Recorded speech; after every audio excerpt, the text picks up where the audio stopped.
What's up, guys? This is Manu'S Exclusives. We are back today with a super important and essential conversation about artificial intelligence in the music space. Last night, someone hit me up and was like, man, should I continue making music? AI is disrupting everything. What am I doing? Should I do this? And, I had this conversation with Alan Dixon planned, but that text message, that message that I received made the conversation a lot more timely and powerful. So I hope that you guys watching this one will appreciate it. I hope that you guys watching this one will take some notes. And Alan Dixon, of course, is someone that has been in the music space for quite some time and someone that has seen the different shifts and changes in the music space. He was there before DAWs came around. He was there before big technologies and big shifts in hardware came into play, right? So this conversation is one that I hope you guys enjoy, one that I really enjoyed and I learned a lot. And yeah, man, listen, AI, I feel like overall is something that you shouldn't be scared about, something that you're gonna have to embrace whether you like it or not, unless it gets completely banned, which it's very unlikely. But we're gonna get into that. We're gonna get into that in this conversation. Shout out to Alan Dixon for coming on. Let's get into it. I think today it's a special conversation because I think I'm getting hit up left, right, and center by people asking me about AI and what is happening when I open Instagram, when I open social media. There's a new story about AI, what's happening in the space, and how people are investing. People rejecting it, people disapproving of AI, but at the same time, there's people that love it, right? And I wanted to have a conversation with a producer that I respect and a producer that has been around for quite some time and has got big songs and big tracks to get your thoughts. And today we're lucky to have Alan Dixon with us to share his thoughts on AI. So, bro, thank you for taking the time. How are you? Yeah. Thanks for having me. All good, all good. How are you? Good, bro. Good. Listen, I think as we kind of lightly touched on just now, AI is it's a lot, right?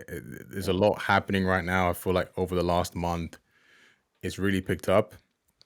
Not Yeah, only in the world, but specifically, obviously, with music. Um, in our space, Afro House, I think now it's being used a lot with vocals.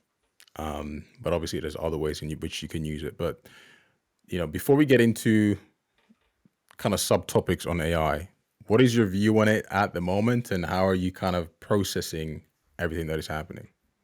I'm kind of very open to it at the minute. I mean, I spend a lot of time working in studios, and whenever you go for lunch, halfway through your day, it's literally the topic of conversation over Wow. lunch. It's like, AI, have you seen this? Have you seen this? What do you think of this? What do you think of that?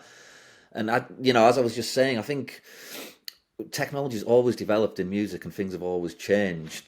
My friend had a really good way of wording it, where they were saying AI is like the new MPC sampler. And when the MPC sampler came about, everyone was like outraged in the broader music world because everyone's like, it's going to take away jobs from real musicians.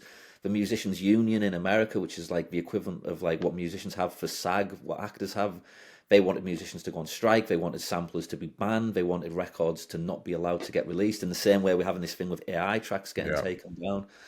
And the truth is, it did take away a lot of jobs from musicians because all of a sudden you could play a bass line on a sampler and not employ a bass player. That's just reality. If you go back to the 70s, every song had musicians on it. You move forward Mm, to the late 80s, 90s, that wasn't the case anymore.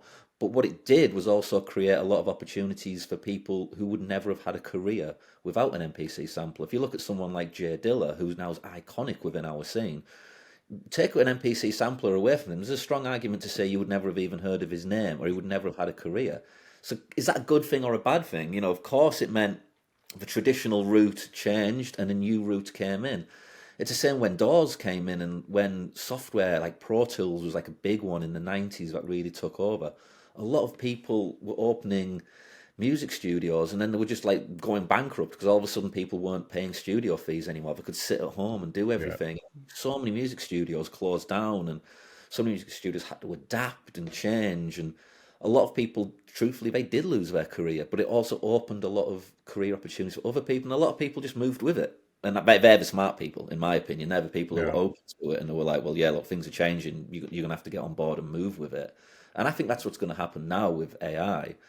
I think the people who I know who are like been in the game a long time and are quite seasoned, they're like, yeah, you can let's see how we can use this. How can we incorporate it?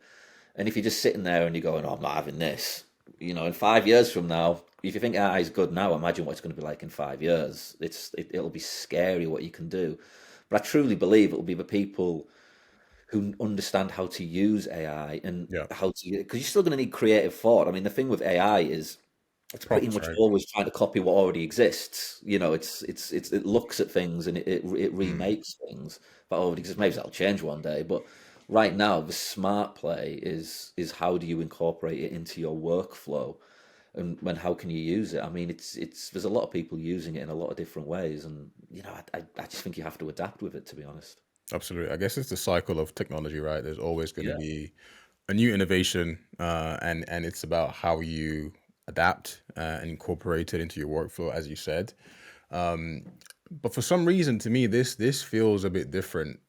Maybe you disagree, but I don't know. I just think in the way that a lot of art hardcore artists and creatives in the space are championing against it, especially when it comes to vocals, right? We had the song, there was a track on Spotify called I Run. Uh, the vocalist sounded a lot like Georgia Smith, and before you knew it, the track got taken down, right? So it's that type of, name, image, and likeness that AI can use and has access to. What are your thoughts on that? Because I could just start a track today and tell Suno, okay, get me a vocal that sounds like, I don't know, whoever, Yeah, no, you I know. mean, I was literally having this exact conversation last week with someone, and the prime argument would be, does this mean I can just make a song that has Elvis's voice on it, and then it comes onto the radio, and everyone's like, "Oh, what's this Elvis song, or what's this Marvin Gaye song, or something that's Right. instantly recognizable?"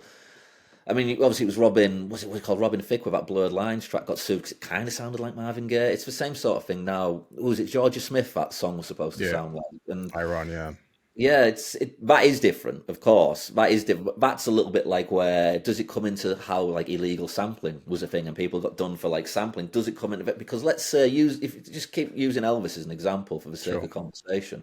If I make a song and I put something on that just sounds exactly like Elvis, surely someone at Elvis's estate who owns his likeness is going to be like, hang on a minute. You can't Yeah. just knock a tune All out right. with like Elvis's voice on it. Surely there's going to come. I think laws will come in around this, which will be really quite difficult, because there'll be a line where it's like it sounds too much like it doesn't sound enough like it, and it'll be quite difficult. But Mm. I think laws. This is just my opinion. I'm nothing to back this up, but I'm sure there's going to be some court cases that'll come, and some laws will be made around what you can do, what you can't do, because you can't have a situation where next week I just knock up a new Marvin Gaye album effectively, and just imagine, think about James Brown, get up and do that. Maybe if I got Suno to make some absolute No, but I sick mean, James but Brown the thing is tune, with Suda, it put a sounds beat on it. exactly like Does any that of mean these I can just artists, and make it's a not. record next week that if you hear it in the club, you're like, "Oh, what was that James Brown tune I was on? I've never heard that before." You're like, "Ah, yeah, it's me." Like, surely you're not going to be able to Crazy. have that situation. Surely that's not going to exist. I mean, it'll Yeah. probably exist for a little bit, like with this Georgia Smith thing, but there would have. I think there would have to be some kind of laws are going to come in place where there's a limit to what you can do and what you can't do. I saw, it's not the same thing exactly, but I saw James Hype put a Yeah. tune out last year where he got an a cappella, and rather than clearing the a cappella, he got the AI to re-sing the a cappella. And they released that to get around licensing laws, and I don't know whether he got away with that or not. But even then, you're looking at that thinking, surely something's going to come in place here. Where if I get like an iconic, Michael Jackson vocal, surely I can't just get AI to re-sing it and then say, oh, it's not sampled because AI re-sung it. Surely there's going to come a point where that's going to be like, no, we're not having this. There has to be a Yeah. line. I think it's similar to. I mean, this might be a bad analogy, but like when people started making money on crypto, no one was getting taxed until Yeah, people yeah, started really, really getting rich, and then the laws came in, and they were like, okay, yeah, yeah, it's yeah, gotta start paying tax for that. I think it's a similar thing is happening now. I think last week we saw Warner and Suno come to an agreement. So that is starting that cycle of, yeah, okay, let's start to legalize this and find, I guess, more efficient ways of using the data and using the image and likeness of these artists to you know, I guess eventually create music that is rightfully created with their name, image, and likeness. But yeah, it's a crazy one. I mean, with my label, we have released a few songs where it literally sounds like we released a song, "Lose Control." The Missy Elliott Yeah, track, and one of the artists was like, "Oh, I just sang it and then used AI to kind of make it sound like me, but also her at the same time." yeah, yeah, yeah. And I was completely fine. But I think if we did that now, I'm sure there might be some issues with that, right? So it's Yeah. Yeah, it's gonna come in. I mean, I've heard loads of things like that where you hear a vocal, and, oh, that sort of sounds like it, but it isn't. But yeah, surely that is something's gonna come in place where you can't just have a track that sounds like Missy. I mean, where does it stop? Am I knocking out a Snoop Dogg track next week, a week after a Missy Elliott track, or whatever, or whatever? Surely, but I think that does come into a line of where it's like, that is unethical. At some point, it's like you are just passing yourself off as somebody you're not. yeah. Especially when you try and, I mean, the thing about Georgia Smith was, I'm not an expert on it, but I think at some point they were actually using hashtags saying Georgia Smith Oh, is in that what's in the happening? promo. That's what somebody told me. I don't know if that's true, but I can imagine they would because it's quite a clever little strategy. To hashtag Georgia Smith, that pops up, and you're like, it's not really Georgia, da da da da da. But there does come a point where it's like, yeah, you are actually actively trying to make people believe this is Georgia It was Smith Georgia Smith. rather Yeah. than just somebody. So yeah, I think the bigger it gets and the more money that gets made from it, the very quicker people are going to cut down on this straight away and be like, we're not having it. And it's like you say with the crypto thing, no one cares when no one's making money, but when it's like when people knock an edit out, no one cares about you knocking an edit out because you're not making any money. If your edit becomes huge and you're making money, all of a sudden someone's knocking on your door and they're like, hang on a minute, that's our track. It just Absolutely. comes back to the finances on it, but of course the finances are going to get bigger and bigger. Yeah. Yeah, I think it's an interesting time at the moment, but the next point I kind of want to touch on is the the quality of the music now, right? I guess people now going to have access to a lot more, or the opportunity to make music that sounds high quality because of AI. Before you could just make a track, but then you can't find the vocal, you can't find the specific sound that you're looking for, but you can just tell Suno or whatever system that you're using to create this sound, right? So it's going to seem as if a lot more quality music is being created, right? But at the same time, the value of that music to me is going to decrease, right? Does that mean, do you think that we're going to have a lot more artists um, that are just going to create, music that is just easier to create and that value is going to go down? How do you see that? Yeah, It's that kind difficult to of judge, isn't it? landscape. I mean, the first time I had this kind of conversation was maybe 2 years ago with somebody in Italy over dinner, and he was blown away about the fact that he could make a record just by Yeah, he used ChatGPT to then write him a prompt. When he took the prompt from ChatGPT, put it into whether it was Suno or whatever, and made this song. Even 2 years ago, he played it. It was basic, but it was a song, and it it was was a a track. complete. And he was blown away by it. And I was like, oh man, this is just like this is a disaster for music for Crazy. musicians. That anyone who can figure out how to use ChatGPT can make a song. And like you said, does this mean everybody starts making these really complicated musical songs? Yeah, But from an artist perspective, does that mean it's going to cut through? I mean, right now, yourself, if you're running a label, you can make a really good song, but if you can't get hype around it, which generally speaking, in our scene, comes from getting the right DJs to play it, no one really cares and the sales go down. Whereas if a big DJs jump on a tune, it's so much more popular. It doesn't mean that song's better or worse. It yeah, just kind of means the people with influence are playing that song. And I think that's probably going to become more important about if you're an artist now. I mean, it already is like your social media and everything's so important about how do you get attention to your music. yeah.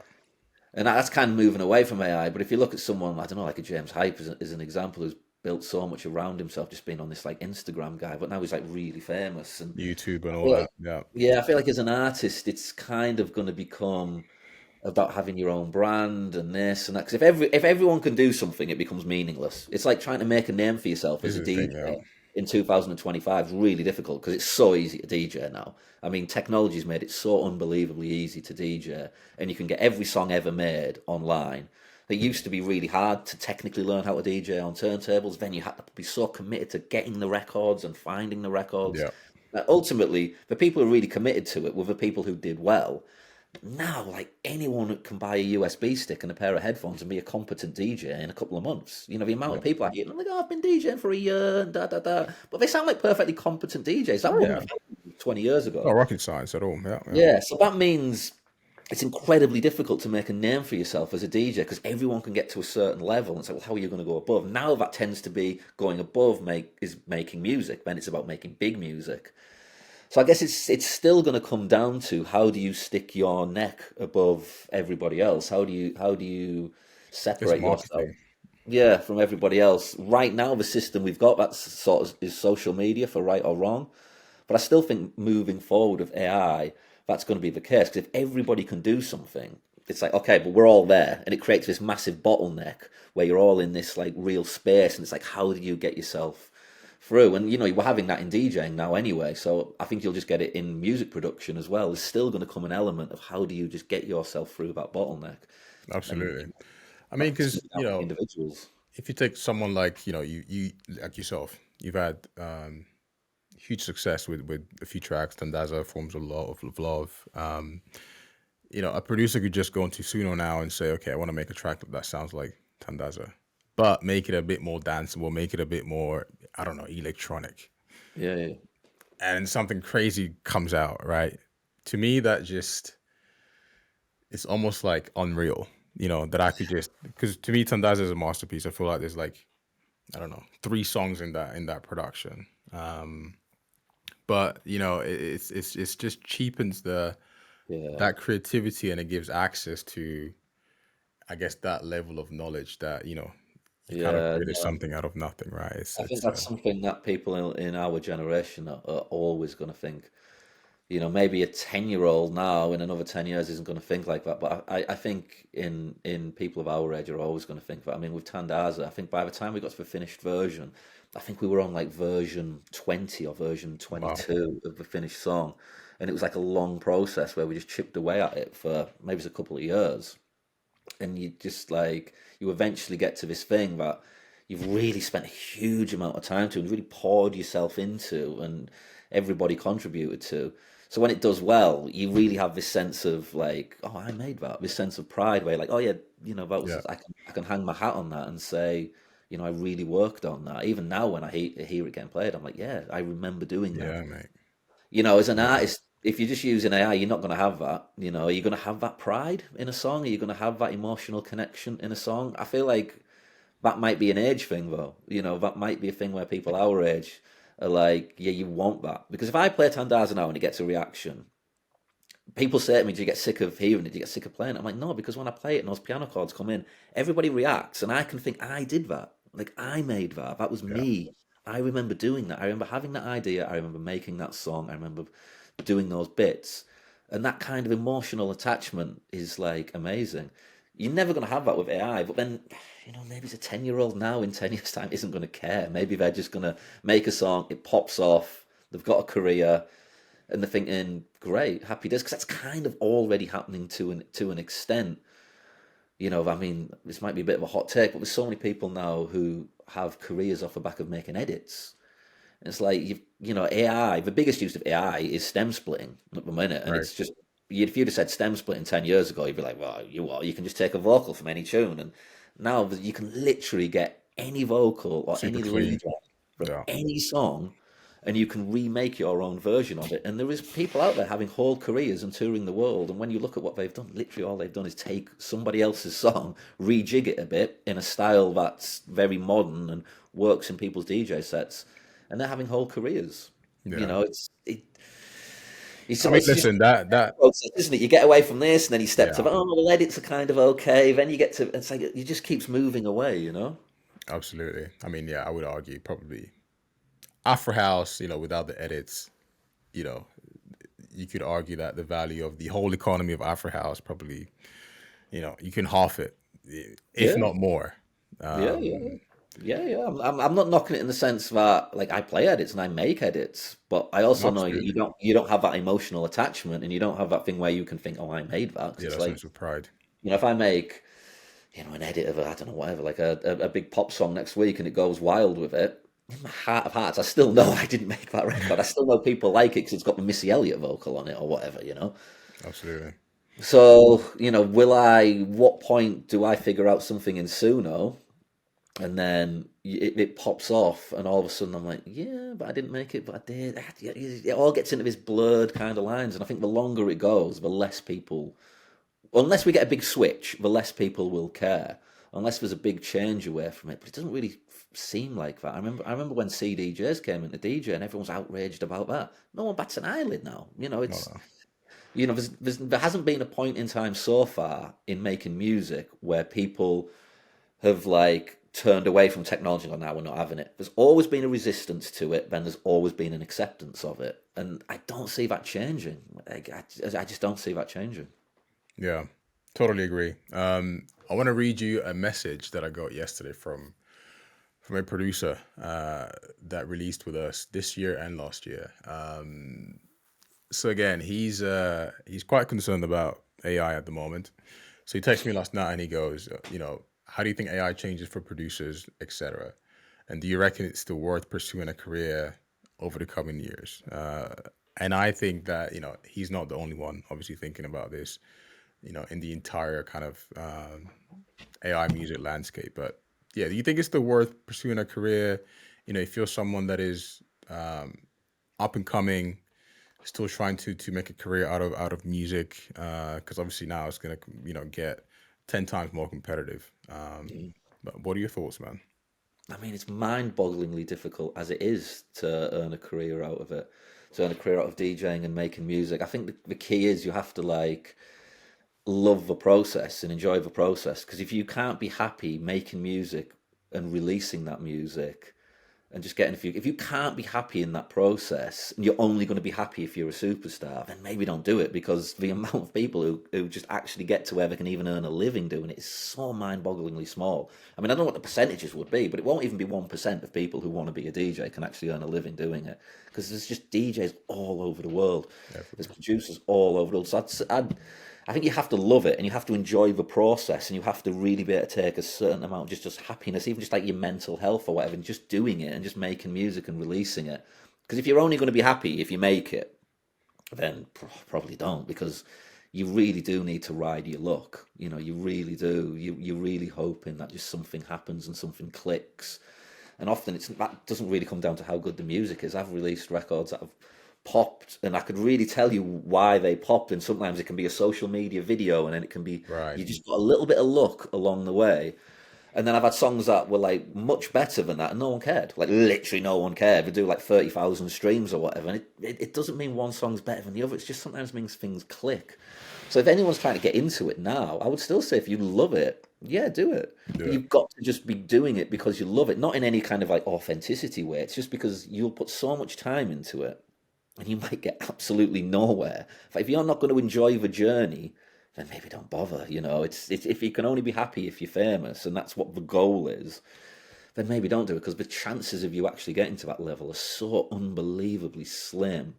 I think you just really have to love it. I mean, I can honestly say out of the people who I know, and this Yeah. is like very personal to me, some might not reflect as somebody else. If I look back 20 years ago, when everyone was starting to DJ, and everyone who was starting to get into music production, like in terms of like production, I'm the only person I know who's like still doing it and is still Still. releasing music. 'Cause everybody else just sort of gave up along the way, and it's maybe we just weren't enjoying that process. And then eventually you get there, and eventually you knock a few tunes out. But I couldn't say I was more talented than they were. I Talented. just, I just kept doing it. He just kept And you just kept you at it. just you just sort of don't give up. But I think it really comes down to are you going to be happy just making music and releasing it just because you enjoy it and you love it? But because now it is going to be harder. I mean, there's this huge bottleneck of DJs now where everyone who's ever been a DJ is still a DJ. No one retires. Even the people who retire come back. Danny Tenaglia has had more comebacks than Frank Bruno.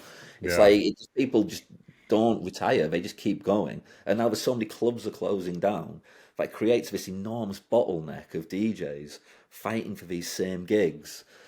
and it just gets it just gets harder and harder, and it's going to keep getting harder. And now that that Yeah, bottleneck will come to producers as well. It's I think so. I think you just have to do it because you love it, I think and so of too. course Yeah, keep plowing away and keep plugging away and hope you make it. But if you're only going to be happy if you make it, then oh, maybe don't. I don't know. yeah. I mean, I actually had a I made a video last week about this, about some trends and things that I'm seeing, and yeah, one of my points was competition. There's DJ competition at the moment. Everybody is fighting for the same gigs. There's only a few kind of brands and venues that kind of offer these gigs, right? So not everyone has got the chance to perform. But as you say, if you're only doing it because you want to make it, if you're only doing it because you want to get rich and famous and get all of these things from DJing, then already I think you're starting from the wrong kind of mindset, right? You need to enjoy the process first, and really fall in love with the process, as you said. Yeah, otherwise you might just end up getting nowhere and then being miserable about the fact you've put so much time into something and got nowhere because the chances of you getting it are so slim. They really are. Yeah, But, I mean, if you enjoy it, you should definitely do it in the same way. If you enjoy playing football and you go and play football Sunday morning down at Hackney Marshes, you're not expecting to get signed up for Man United, are you? You're just doing it because you're you just love it, chilling. Yeah, yeah, because you enjoy absolutely. it. And you might get to a level, who knows? Who knows? I was gonna go back to the AI point. I think as well. I think right now it's this critical moment where you almost have to kind of just wait it out and see what happens, see how maybe some regulations come into play, see how maybe some investments come in, see how music production evolves in the AI space. Might take a few months, might take a year, but I think right now it's almost like just wait it out, see what happens, and don't make any rash decisions, right? Because I think for me, I really started to feel it this month, where it's like we're getting demos and everything's got AI. Or there's an AI vocal, you can tell this is an AI vocal because it sounds like this Yeah. artist, and there's no way you could get a feature with this artist, right? So it's like, you know, everyone's using it now. Let's wait and see what happens and then kind of go from there. Is that kind of how you're approaching it, or you just Yeah. doing your I thing? mean, I haven't spent that much time using Suno and stuff yet. So I'm still approaching things in the same way, but in the back of my head, I'm like, I need to start smartening up on this. I mean, I use stem splitting all the time. Yeah, But like when I have gone on to Suno on these things and I've really cursory uses of them, the results have been terrible. But it's probably because I haven't really learned how to use the stuff properly yet. But then yeah, I hear other people doing stuff, and I'm not going to name names because they might not want me to. But you're like, where'd you get? Where was that vocalist? And yeah. they're I like, oh, always it's hear just that. me, and I sang it into this, and then it came out sounding like the best vocal you've ever heard in your entire life. You're like, ah, like Wow. I need to smarten up on it. But I think it's vocals at the minute that people are using Yeah, huge for vocals. Yeah, more than like actual music. I don't know how good it is on the music side yet, but it will change. I mean, if they can get to a stage where you can make a bass line as good as you can make like an AI vocal, and you're like, wow, it's crazy. yeah, Where does it stop? Does that mean I can just pull a tune from the '90s, like a sick old house record that no one knows, and just be like to AI, hey, just knock us up a bass line that kind of sounds like that, and a piano, you're off to the races. It's going to be wild to see how it all develops. To be honest, it's really hard to judge what's going to happen, other than it's almost definitely going to be a massive, massive change. yeah. I mean, I'm just kind of doing some research on it and educating myself on the whole Suno thing. But I'm seeing videos of people just literally just singing some guitar riffs in their Yeah, microphone and telling Suno, "Can you turn this into a whatever type of guitar or bass?" And it does it to a T. And it's yeah, crazy to see how you could just make noises with your mouth, yeah, and then yeah, it yeah. turns into a perfectly sounding instrument. And if that's happening now, imagine next year, 5 years, 10 years from now, right? I mean, the big step will come when it takes, because that singing it still takes an element of creativity, because you still Yeah, have to have it yourself to do it. I mean, the big change will be when you can just say to it, "Make me a sick bass line," and it just makes you it, and you're like, "Oh my boom. God, I could never have made that myself." Because Yeah, that's half the thing, isn't it? When you hear an amazing tune, you just think, "Oh, that's a bit tasty." Like who's played that in? Who's programmed that bass line or whatever?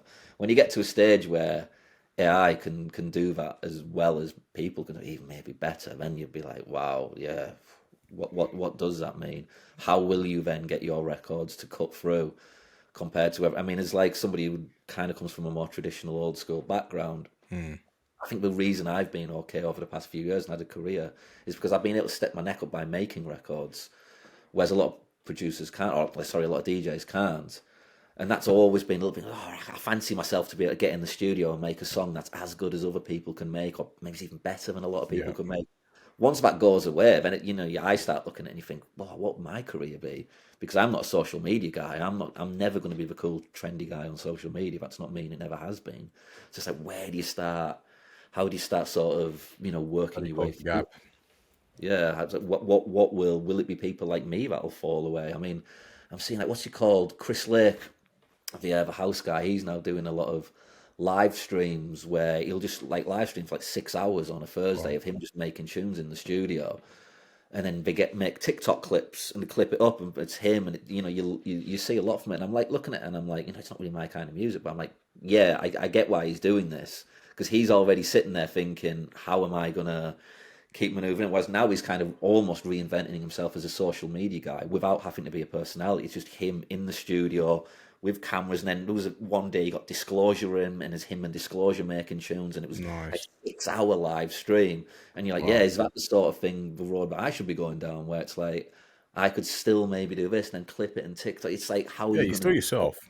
Yeah, it's like, how are you going to tap into your skills and kind of make the most of it? I still think it's all going to be like, how you develop and how you change. It's tough. It's always been tough. It's going to keep being tough. Yeah. I mean, yeah. Speaking of content, I think live stream at the moment is definitely the space to be. I mean, I do live streams every Sunday, just literally reacting to tracks. People send me music that they're working on. I just listen, give some feedback. Yeah, that's been suggested to me. I mean, I remember in lockdown, Moscow Man did a thing. It was the first person I remember doing it, where people were just sending demos and he was just talking about them. And then he would get producers in like me and other people, and they'd just have like a demo session, and you'd just be talking, I think you should do this, I think you should do that. Actually, did really well, and you're looking at it and you're like, yeah, it's kind of interesting. Cool. People are going to be interested in that. I mean, it's kind of a different thing, but look at like the American comedy scene with all the podcasts. Podcasting's like huge over there. No one's really got hold of that in the music sort of scene yet, in the DJ scene. I'm always saying that to people, like, somebody who's got the personality for it. I saw Seth Troxler's just started one. Oh, did he? Okay. Yeah, he's just started one, and it's very much like talking, but not just talking about, what's your favourite records and all that. No, it's very much just talking about life and this and that. I really think there's space for somebody to come along and do something like that. I mean, podcasting's so huge. Like talking, not like DJ mixes, but no one's really sort of got hold of it yet in the DJ scene. I think that'll be a big one, It'll be a big one. Cool. Listen, man, I think I've taken enough of your time, but I appreciate your thoughts and sharing your views on AI. I think, I'm sure a few people watching have been taking notes. Anything else? I think you want to share, or should we leave it there? What do you think? What, in terms of AI? Yeah. Any party thoughts, views? I think we've touched everything. Yeah, we've covered it all. I mean, let's see what happens and hope for the best, I guess. Thank you, man. Chat soon. Nice one. Cheers, mate. Peace. Massive thanks to Alan Dixon for coming on. Please, guys, let me know in the comments. Let me know in the comments what you thought about that conversation, your thoughts about AI. I really want to know what you guys are thinking about, how this big change in the music space is affecting you guys. And just let's start a conversation in the comments. Again, I think Alan Dixon is someone that would be more than happy to have a conversation with you guys. So feel free to reach out to him, send him a DM. But, I feel like we only scratched the surface of this conversation. So I'm sure that we need a part 2. So also comment below who you think we should have as a guest for a part 2 on AI. I think, there's countless people that we could hit up, countless candidates for a part 2 conversation on AI. But for part 1, Alan Dixon, I think, did a great job. And I hope you enjoyed that conversation with Alan Dixon. Shout out to you guys for watching. Shout out to Alan Dixon. See you on the next one. Peace.